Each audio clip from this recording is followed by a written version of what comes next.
Zay ny amin'iny fa omaly kosa nono tanterana teny misy CCI Ivato ny lanonana famoahana tamin'ny fomba ofisialy indray mihira fa 2020 niofana teo anivon'ny INFA Androibe lanonana izay teo ambany fiahiny ministry ny asa mpanjakana ny asa ary ny lalàna sosialy.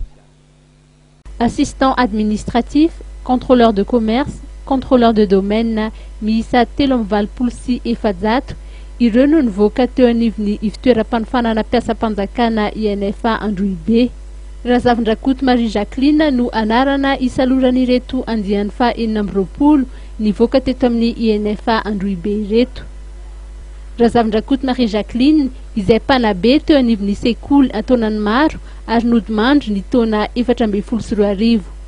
Nisy ny afatra nambaran'ny vady navelan'ny Razavindrakot Marie Jacqueline nandritry ny lanonana omaly.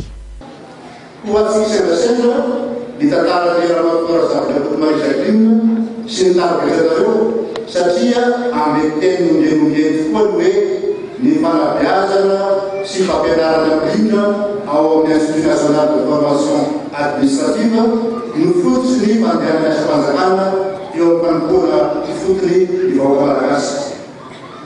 Ny asa mpanjakana dia vokatra asa-paitanana momba ny fitondràna ny raha-pirenena izay ekeny dahobe sy ny firenena tsirairay. Raha ny fahafantarantsika namatoa Razavindrakot Marie Jacqueline dia asika rehetra ekena maharery azy tsy ho an'ny fianakaviana ihany no nanehoan'izareo zany.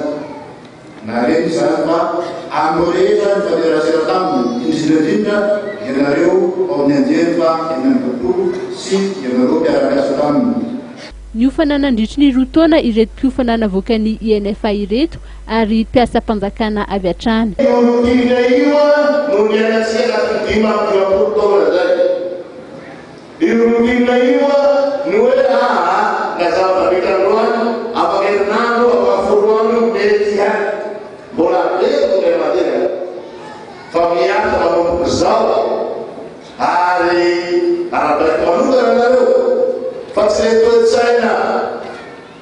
Zay loza total ny tazananareo manokazao esanareo fangakarao fa etosaina vaovao culture de résultat itakina vokatra azo-pahitana anareo isan-kerinandro isam-bolana.